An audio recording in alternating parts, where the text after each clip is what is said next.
जय हिंद दोस्तों। तो अब हम लोग पहुंच चुके हैं चैप्टर नंबर 7 में, यानी कि उसका नाम क्या है, व्यापार और भूमंडलीकरण। इससे बनने वाले क्वेश्चन को हम लोग देखेंगे। तो चलिए वीडियो को स्टार्ट करते हैं, जिसमें से पहला क्वेश्चन है हमारा कि रेशम मार्ग कहां से आरंभ होता था।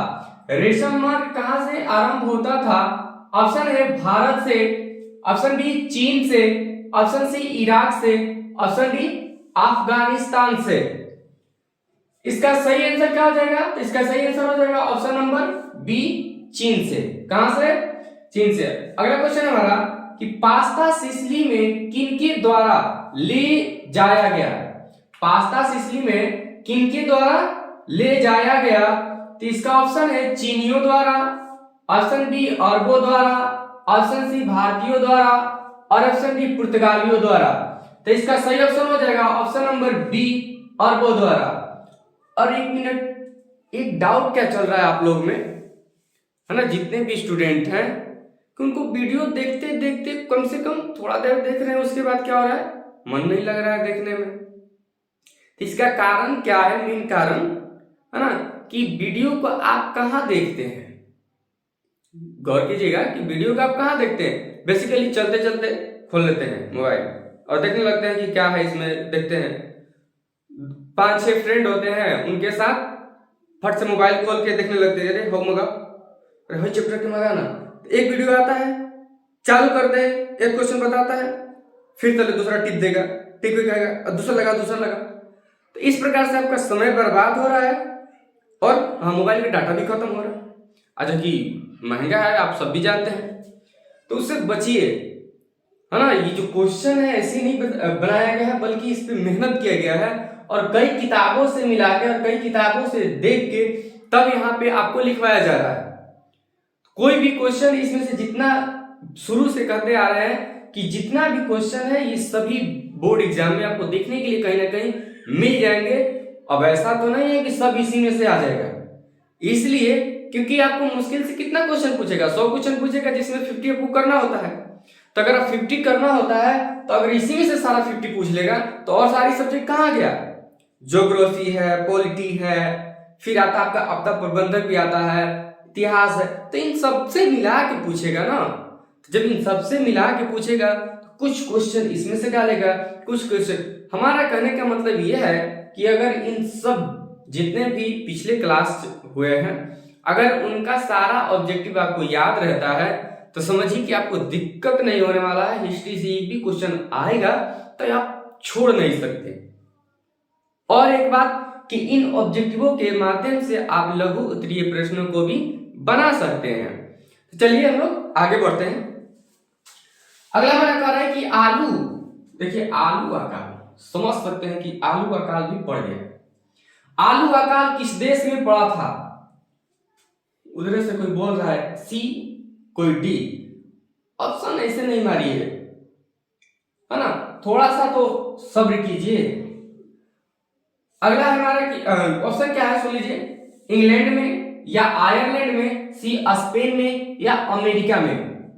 जो क्वेश्चन आपको अगर नहीं आ रहा है तो उसे ध्यान से देखिए, क्वेश्चन को देखिए। क्वेश्चन क्या कर रहा है, आलू अकाल किस देश में पड़ा था, और इसका आंसर जानने का वेट कीजिए। कहीं भी इस वीडियो को अगर आप देख रहे हैं तो वीडियो में भी, और कहीं किताब देख रहे हैं तो वहां भी वही करना। अगर नहीं आ रहा है तो पहले क्वेश्चन को ध्यान से समझने का प्रयास करना।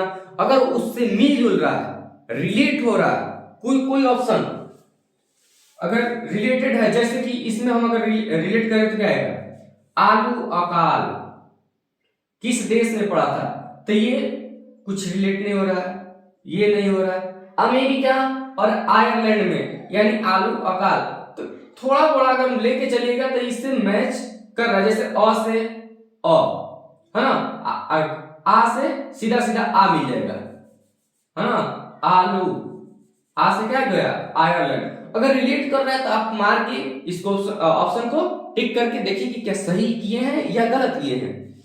चलिए इसका सही ऑप्शन भी क्या है, ऑप्शन नंबर बी है, यानी कि आ से आलू अकाल और आ से आयरलैंड में। तो किस देश में पड़ा था, आयरलैंड में। कॉमन लॉ किस देश में पारित किया गया था? ऑप्शन ए है फ्रांस में, जर्मनी में, रूस में या ब्रिटेन में। तो इसका सही उत्तर हो जाएगा ऑप्शन नंबर डी, ब्रिटेन में। अगला क्वेश्चन हमारा कि विश्व बाजार। विश्व बाजार समझते हैं जैसे कि वैसा बाजार जहां से विश्व के लोग वहां खरीदारी करने आते हो, यानी इससे साफ साफ पता चल रहा है कि वहां भीड़ काफी रहने वाली होगी या वहां रहती होगी, है ना। तो विश्व बाजार के रूप में पहला कौन सा नगर उभरकर सामने आया?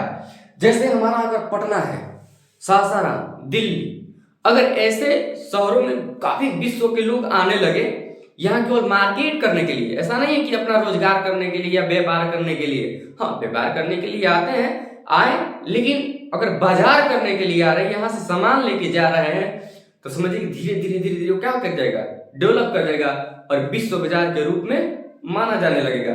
तो उसी प्रकार उस समय की बात है कि जब विश्व बाजार के रूप में पहला कौन सा नगर उभर कर सामने आया, तब ऑप्शन सुन लीजिए, लंदन, बी पेरिस, कुछ लोग बोल रहे हैं उधर से, सी अलेक्जेंड्रिया, ठीक है। इसका सही ऑप्शन क्या होगा, अलेक्जेंड्रिया। अगला क्वेश्चन हमारा कि ब्रिटेन वुड्स सम्मेलन किस वर्ष हुआ? ब्रिटेन वुड्स सम्मेलन किस वर्ष हुआ? ऑप्शन है 1947, option B 1948, option C 1944, option D 1952। तो इसका सही ऑप्शन क्या हो जाएगा, ऑप्शन नंबर सी 1944। चलिए फटाफट इसको स्क्रीनशॉट ले लीजिए, वरना इसको फटाफट कॉपी में नोट कीजिए।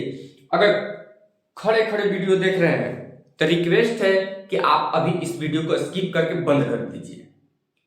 जब आराम से कहीं बैठ जाइएगा तो बैठने के बाद इस वीडियो को अगर देखिएगा तो यहाँ जो घूमते हुए आप देख रहे हैं ना, तो इससे काफी बेनिफिट होगा वहां पे, या वहां पे अगर मन करेगा आपका तो इसमें से चलिए सब, अगर 5 इसमें से अभी 6 क्वेश्चन है, 6 में से अगर 1-2 आप क्वेश्चन सही किए हैं तो उसको नोट करने की कोई आवश्यकता नहीं, क्योंकि आपको याद है, आप पढ़े हैं। जिनमें से इसमें से कोई अगर नहीं आ रहा है तो वहां पे नोट कीजिएगा, लेकिन वहां क्या कीजिएगा, ज्यादा से ज्यादा स्क्रीनशॉट लीजिएगा। स्क्रीनशॉट क्या होता है, कुछ दिन बाद हो सकता है कि डिलीट हो गया, कर क्या सकते हैं, कुछ नहीं कर सकते हैं। तो इस प्रकार इसको बेहतर है कि नोट कर लीजिए। तो और हम देखते हैं, चलिए आगे क्वेश्चन देखते हैं। क्वेश्चन नंबर 7 क्या कह रहा है कि प्राचीन काल में किस स्थल मार्ग से एशिया और यूरोप का व्यापार होता था? अभी पिछले फर्स्ट क्वेश्चन देखें तो उससे रिलेटेड ही, बिल्कुल उससे रिलेटेड है, तो आप इसको कर सकते हैं क्वेश्चन को। ऑप्शन है ए सूती मार्ग, ऑप्शन बी रेशम मार्ग, ऑप्शन सी उत्तरापथ, ऑप्शन डी दक्षिण पथ। तो इसका सही उत्तर हो जाएगा ऑप्शन नंबर बी रेशम मार्ग। 8 आधुनिक युग में अर्थव्यवस्था के क्षेत्र में होने वाली सबसे बड़ी क्रांति कौन सी थी? तो इसका ऑप्शन है वाणिज्यिक क्रांति, बी है औद्योगिक क्रांति, सी है साम्यवादी क्रांति और डी में भौगोलिक खोज। तो इसका सही समझ जाएगा ऑप्शन नंबर बी औद्योगिक क्रांति। अगला क्वेश्चन मेरा, गिरमिटिया मजदूर, कौन सा मजदूर? गिरमिटिया मजदूर बिहार के किस क्षेत्र से भेजे जाते थे? ऑप्शन है पूर्वी क्षेत्र से, ऑप्शन बी पश्चिमी क्षेत्र से, ऑप्शन सी उत्तरी क्षेत्र से, ऑप्शन डी दक्षिणी क्षेत्र से। तो इसका सही ऑप्शन हो जाएगा ऑप्शन नंबर बी पश्चिमी क्षेत्र से। क्वेश्चन नंबर 10, विश्व बाजार का विस्तार आधुनिक काल में किस समय से आरंभ हुआ? विश्व बाजार का विस्तार जो है वो आधुनिक काल में किस समय से आरंभ हुआ? तो ऑप्शन है 15वीं शताब्दी में, ऑप्शन डी है 18वीं शताब्दी में, ऑप्शन सी 19वीं शताब्दी और ऑप्शन डी क्या कर रहा है 20वीं शताब्दी। तो इसका सही ऑप्शन हो जाएगा ऑप्शन नंबर बी 18वीं शताब्दी। क्वेश्चन नंबर अगला है, विश्वव्यापी आर्थिक संकट किस वर्ष आरंभ हुआ? विश्वव्यापी आर्थिक संकट किस वर्ष आरंभ हुआ? ऑप्शन है 1914, 1922, 1929 या 1927। तो इसका सही उत्तर हो जाएगा option number C, option number C 1929। तो चलिए फटाफट इसको नोट कर लीजिए या स्क्रीनशॉट लेकर पर जल्दी लिख लीजिएगा, वरना जानते हैं वही होता है दूसरे फोटो को डिलीट करने में या भी डिलीट। तो उससे बचने के लिए सबसे बेहतर तरीका क्या है कि आप इसको नोट्स बना लें। चलिए तो और देखते हैं। देखिए अगला क्वेश्चन हमारा है कि आर्थिक संकट के कारण यूरोप में कौन सी नई शासन प्रणाली, अगर इधर नहीं दिखाई दे रहा होगा तो लिखा है कि प्रणाली का उदय हुआ, नई शासन प्रणाली का उदय हुआ। ऑप्शन है साम्यवादी शासन प्रणाली, अगला बी ऑप्शन है लोकतांत्रिक शासन प्रणाली, और सी में है फांसीवादी नाजीवादी प्रणाली। फांसीवादी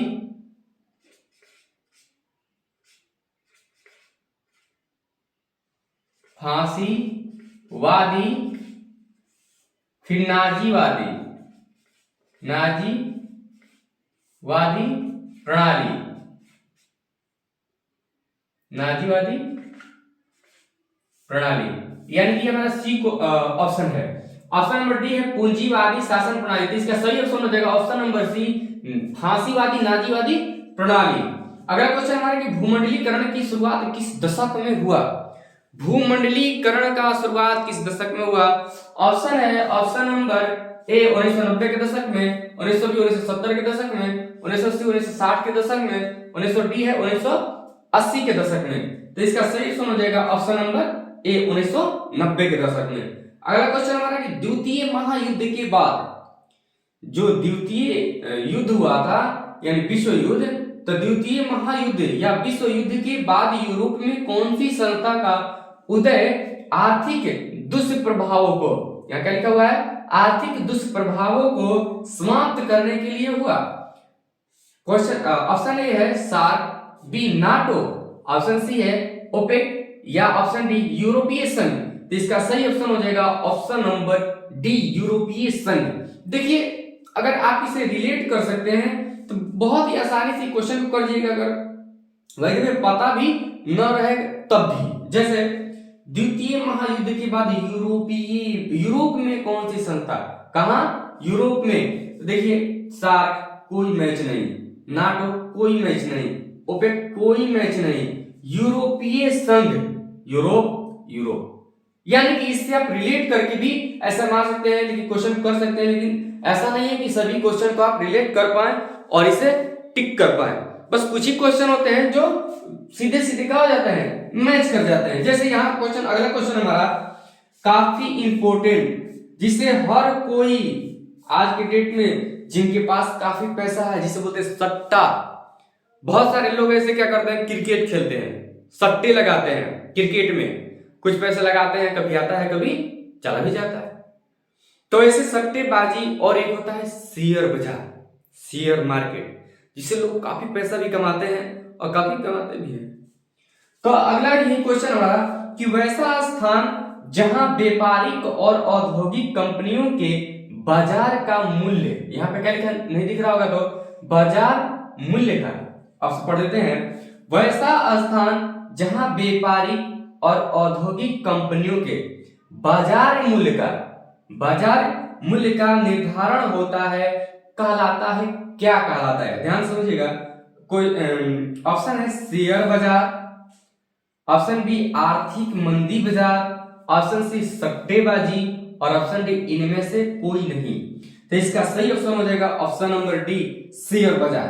शेयर बाजार में बेसिकली होता क्या है कि आप उन्हीं कंपनियों से, जैसे इसमें आप कोई कुछ खरीदते हैं और फिर उसी को बेचना होता है जब उसका मार्केट बढ़ जाएगा, तो यानी कि उसी चीज का दाम काफी मिलने लगता है। तो ऐसा सब करते हैं, ज्यादा ये होता है जो काफी पैसे कमाते हैं या जो बिजनेसमैन है, जो कंपनी चलाते हैं, या उन्हीं लोग ऐसा कर पाते हैं अच्छे ढंग से। हम और आप अगर करना चाहेंगे तो हमारा पैसा कल जाएगा, आने का तो बहुत दूर की बात है ना। अगर मान लो भाई जब कभी आ भी गया तो उससे काम होने वाला है, थोड़ा बहुत आएगा तो।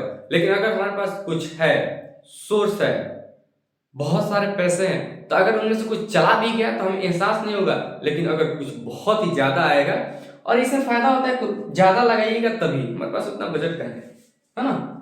तो और अगर अगला आता है सट्टेबाजी। सट्टेबाजी तो काफी लोग खेलते हैं क्रिकेट के दिनों में, या ऐसे वैसे बहुत सारे आईडी वगैरह लेते हैं, बहुत सारे एप्लीकेशन है जिसपे आप सट्टे लगा सकते हैं।